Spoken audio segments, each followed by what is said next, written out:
What's up guys, Rogue9 here. We continue our exploration of the support class gadgets in Battlefield 1, and today we will be looking at the mortars and the crossbows. As you all know, there are two different types of mortar in the game, one that shoots a high explosive grenade that explodes on impact, and one that fires a grenade with a timed fuse that explodes about 5 meters off the ground, showering everyone below in shrapnel. The basic functionality for both types of mortars is exactly the same. They each come with 5 lethal rounds and 2 extra smoke rounds. You can deploy a new mortar every 45 seconds, and reload time in between shots is 2 seconds. The maximum firing ranges of the two mortars used to be different, but as of the current build of the game, in the name of the Tsar, both have a range of 100 meters, although this of course can be significantly longer or shorter if you are shooting down or uphill. I tested both of these mortars against vehicles and infantry, and here are the results. Against heavy vehicles, the HE mortar does between 17 and 22 points of damage, with most hits causing 21 points in damage, and near misses result in 12 to 13 points. Against the 3 lighter armored vehicles, the direct hit damage was 32 to 34 points per hit, and 16 to 18 points for a near miss. Drop-off against vehicles is decently forgiving, starting at 2.4 meters and ending at 5 meters. Infantry is also very vulnerable against HE mortars, with a direct hit enough to kill a full health opponent in one shot. Near misses will cause up to 60 points in damage, with the drop-off a little harsher, beginning at 1.5 meters, reaching 0 at 4 meters from your target. The airburst mortar, on the other hand, is designed for use against infantry and will no more than scratch the paint on a tank. Damage against heavy vehicles during my tests was normally 4 to 6 points, and against lighter vehicles it was 6 to 8 points for direct hits, with misses beyond 3 meters causing no damage at all. Against infantry, the airburst mortar is more effective, especially against larger groups of enemy in the open, since it can deal a maximum of 65 points of damage up to 2 meters distance, dropping off to 0 at 7 meters. Direct hits do not occur since the grenade always explodes in the air. Considering that both variants have the same range nowadays, I believe that the HE mortar is the better choice in almost all situations. It's a super useful tool against vehicles. You can fire it from behind cover over quite a considerable distance, and with a bit of luck you can use your 5 shots to take out even a heavy enemy tank, while 3 shots can be enough to dispatch a lighter armored vehicle.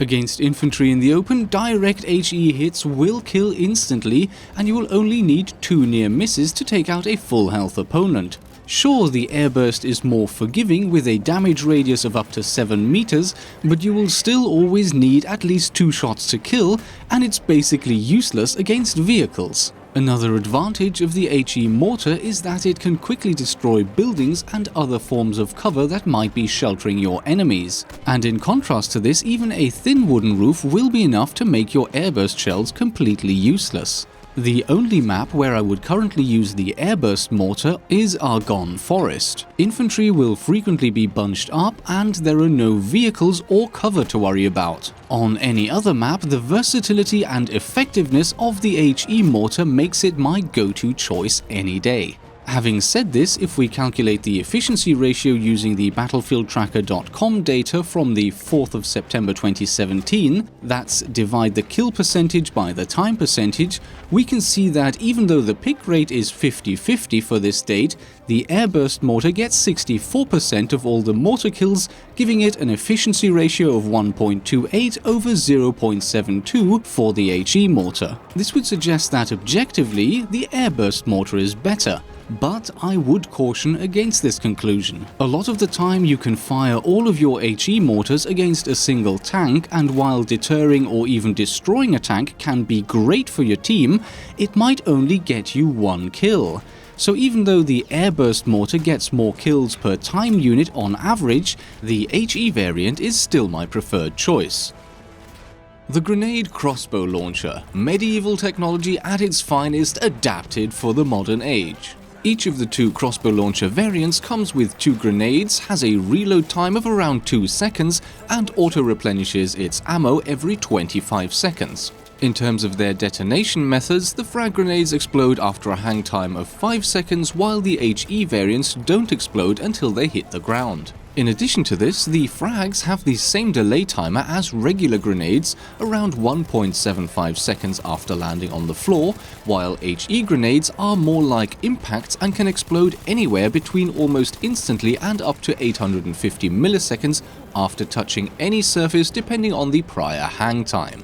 According to the Simthic code dump for Battlefield 1, the crossbow launcher projectiles are supposed to be exactly the same as those for the rifle grenade launcher for the medic class. When I tested this in the game though, I could not quite confirm these stats. No matter how close I got the explosion to the opponent, I could never quite get a one-hit kill with the frag grenades. 89 points was the maximum damage I managed. Conversely, the HE grenade is supposed to be quite weak, but it consistently managed to do 49 points of max damage instead of the expected 40. It seems as if there is something else at play here, but whatever the case, the takeaway is that you will need 2 frag grenades against a full health opponent, and even both HE grenades will not be enough. Against vehicles, both variants are pretty useless, although with 7 to 9 points of damage against heavies and 10 to 11 against light armor, the HE grenades are slightly less useless than the frags, which only do about 4 to 5 damage against the 3 heavy tanks and 7 to 8 damage against light armor.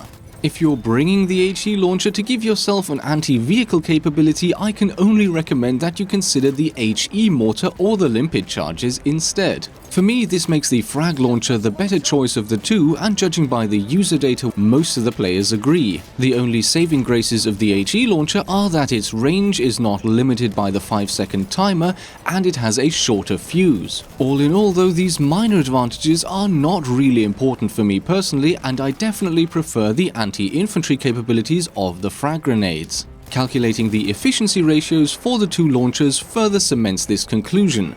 The HE launcher is used 14.5% of the combined crossbow launcher time, but only achieves 7% of the kills, giving it an efficiency ratio of only 0.48 versus the ratio of 1.09 for the frag launcher. That being said, even the frag launcher is not a great tool. It's only with map and game mode combinations, where a lot of the combat takes place indoors, for instance Fort de Vaux or front lines on Mortar Crossbow, that the grenade launcher wins out over the mortar. On any other map, if I'm looking to take an explosive offensive capability for the support class, the mortar wins out for me every time. The crossbow grenade launcher is a fun addition to the game, but with only 2 shots, a slow reload and an even slower resupply, its usefulness, especially when compared to the mortar, is really limited, and at the end of the day, given how grenades are already such a dominant part of the game, that's maybe not such a bad thing.